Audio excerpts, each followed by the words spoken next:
Mark, you are one of, truly, I don't give compliment easily, you know that. You are one of the best anesthesiologists I have known, okay? Thank you, That appreciate it's that. a privilege to work with you. But this is an educational video about your experience in the last, what would you say, 6 years here? Or Yeah. how long have you been here? Close to 6. And you have been seeing many of our OLLIFs here in the surgery center. And I want to talk about two of the problems that we can encounter in the OLLIF. But first, before we talk about those problems, let's, we just did the OLLIF in the other room. So how did that case go? Actually went very well. We do a balanced anesthetic with low-dose sevoflurane and propofol. Shut the sevoflurane off about a half hour before the end of the case. It's very predictable when the case is going to end, because once you start putting your screws in, I know that's about the time to shut off the gas. Finish off the case on propofol, get the patient spontaneously breathing. And with this patient, actually, we extubated as he rolled, so we were already awake and alert. So it's a technique we found that works really well. Plus, it gives the neuromonitoring people better signals with a balanced anesthetic. I was in El Paso about 3 months ago, and they, anesthesiologists or anesthesists, for the first time saw OLLIF, and I got a testimonial where she was comparing, how patients wake up, how they do cardiodynamically after a 7-hour open surgery versus after our 40-minute OLLIF procedure. Have you done many open surgeries as well? I mean, obviously we did this today in the surgery center, and usually open surgeries, they don't come here. But what is your experience, if you can, the difference between the OLLIF and the open surgery? What's your follow-up? Well, I still do a fair amount of open surgery because I work at a different surgery center where they don't do OLLIF, so I get to balance those two against each other literally on a day-to-day basis, week-to-week basis. And I still use a balanced anesthetic technique, but I tend to use more narcotics to get them through to manage, the hemodynamic response. Some of the surgeons do use the local anesthetic in Expereince, some don't. That tends to make a very big difference in what I have to do intraoperatively for planning and post-operative pain management. Well, our surgery usually for one level is usually between 30 minutes and 45 minutes. That's our usual average time for the OLLIF. And our blood loss is usually around 50 to 100 cc for one level.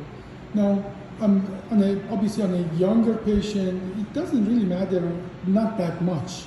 1 to 2 hours or 1 to 3 hours versus 50 to 500 cc of blood loss. When do you think that would play a role, that if the surgery is 1 hour or 5 hours or 4 hours, or if the blood loss is 50 cc versus 500 or 500 plus cc, when does it really, in your opinion, on your side? Well, the really less blood loss is always a good thing, but I mean, the fact that the patient's in an ambulatory center to begin with, we're not expecting more than 500 blood loss for any procedure because we don't have the ability to transfuse. The big thing is actually in the elderly, and I've literally had days here in the surgery center where I've done 3 spine cases, and the average age of all 3 divided by 3 is 80, right? And so it's in those elderly patients where the duration that they're under anesthesia has a direct correlation many times to their post-operative delirium and our inability to maybe get them to transfer home at the end of the day. So duration under anesthesia, surgical time is important to us. There are some studies based on almost 400,000 patients that I have put that online, that every additional half an hour under anesthesia alone, independent on what you do, adds 17% to the combined risk of the surgery. And for that reason, generally, surgeries more than 3 hours are not considered a good candidate for surgery center. Absolutely. What is your take, or what is your criteria to take a patient here in surgery center versus say, it's maybe too much? Just your experience. Well, I think what we've learned with COVID, amongst other things, is that we can handle patients that we probably would have not done years ago. 80-year-old people for spine surgery and for orthopedic surgery and things like that. But what becomes more important is a very hands-on selection process where anesthesia is involved in reviewing those charts and having an actual conversation with the patients in advance of it, maybe even having a conversation with the primary care doctor, and then having all the documented stress tests and all the rest of those things in their hands. We had a patient that came, unfortunately, yesterday to the surgery center who had not been selected out that way, showed up with a defibrillator, cardiomyopathy, and a history of difficult intubation. Unfortunately, we had to turn that patient away. That's a rare event, though. But I think that my criteria when the staff asked me what's my absolute criteria for not doing patients in a surgery center, I said everybody's a candidate for surgery in a surgery center until I look at it and say, it's pretty easy criteria. No, we have done many 3 levels here in this surgery center, and to my best knowledge, nobody ever stayed over the night. Yeah. Now, I'm sure you're well aware of that this is a rare occurrence to do a 3 level in a surgery center. It's not very often the case that we can do that. Part of that is time of the surgery, but part of that as well is the amount of the trauma patient need to recover from, and that's many times it's not possible in the surgery center. Even though OLLIF has been very successful based on our data to make a non-surgery center case a surgery center case, but there are 2 things I want to talk about, and one of them is your observation about the part of the OLLIF where we hammer a dilator and then the disc in the disc base. First, I want to just hear your observation and then talk about it, what it is, and then we can together talk about how we can prevent that or how we can anticipate that. Sure. So over the years that I've been doing OLLIF with you, I've noticed specifically at the levels of L5S1 and to a lesser degree the levels 4 or 5, but not so much at levels above that. And I'm not sure I have the physiologic explanation completely, but what I've seen is a lot of bradycardia, and I've even seen instances of blocks develop, 2nd degree block. I've never seen a 3rd degree block. But so much so that I actually have had screens of asystole and P-wave activity only.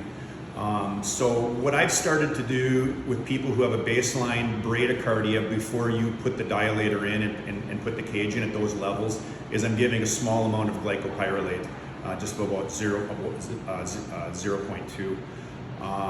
And that seems to give them a protection from that bradycardia. I've not seen it in the patients that I've given that to. I have seen it in the patients I haven't given it to. Today I had a patient who had a fairly normal heart rate, but he also has bad asthma.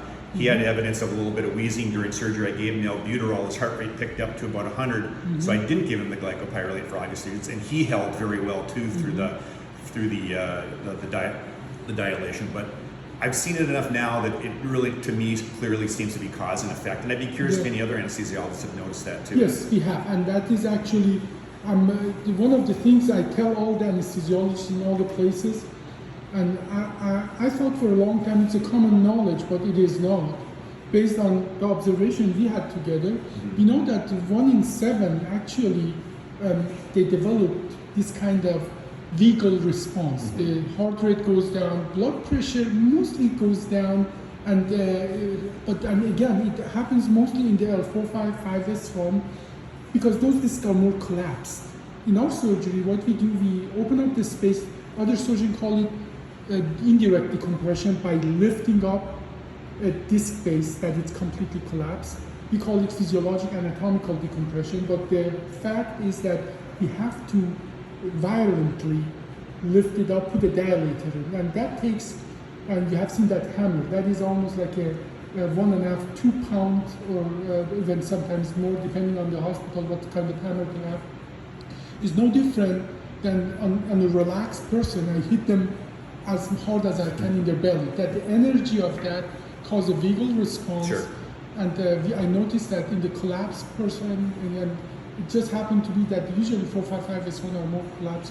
Now, we're going to write a paper about that and describe that, but I think you have heard and you hear often that I say loudly, "Here we go," before I do that, and always, in the opinion that, everybody knows that there is a reason. This is not just a random talking aloud. Sure. But in other places, they told me they didn't know why I'm saying that. Yeah, it's not a small thing. It's a relatively profound finding. What I've noticed when we have had it, when I turn to see the monitor as you're pounding it in, and I see the heart rate drop way down, on a number of occasions, the end tidal CO2 also fell, and that's a very clear indicator that my cardiac output has gone down quite a bit. So rather than even allow that to happen, now I've been prophylaxing everybody.